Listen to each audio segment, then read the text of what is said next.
Сегодня парламент Таджикистана, как и всегда, единогласно поддержал введение тотальной дактилоскопии населения. Теперь, чтобы купить сим-карту для сотового телефона, необходимо внести отпечатки пальцев в базу данных и получить отметку об этом в паспорте. И хотя никто от таджикских депутатов не ожидал неудобных вопросов о нарушении прав людей, тем не менее представитель Госкомитета нацбезопасности все-таки на всякий случай подсказал нардепам, как потом оправдываться перед населением.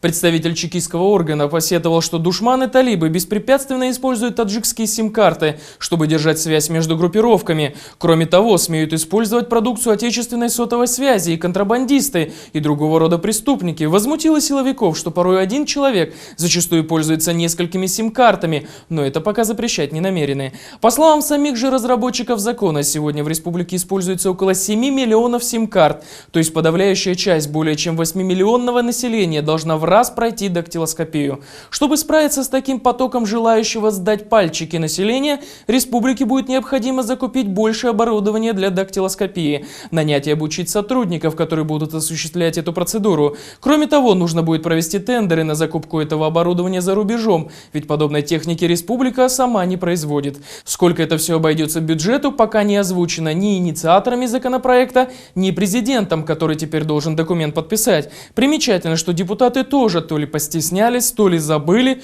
то ли им не позволили сверху спросить, во сколько обойдется бюджету повальная дактилоскопия.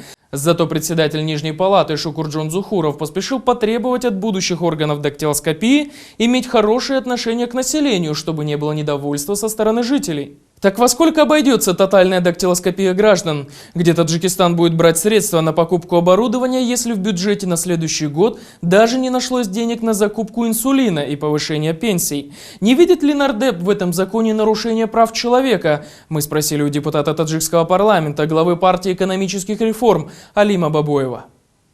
Там речь не идет о отпечатке пальцев и так далее, просто перерегистрация, чтобы каждый сим-карта имел конкретного человека. Регистрация вот этих сим-карт, и больше всего там никаких отпечаток, ничего там не присматривается.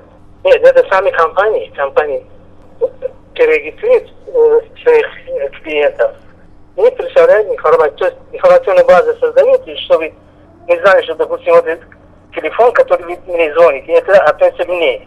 Вот только в этом и все.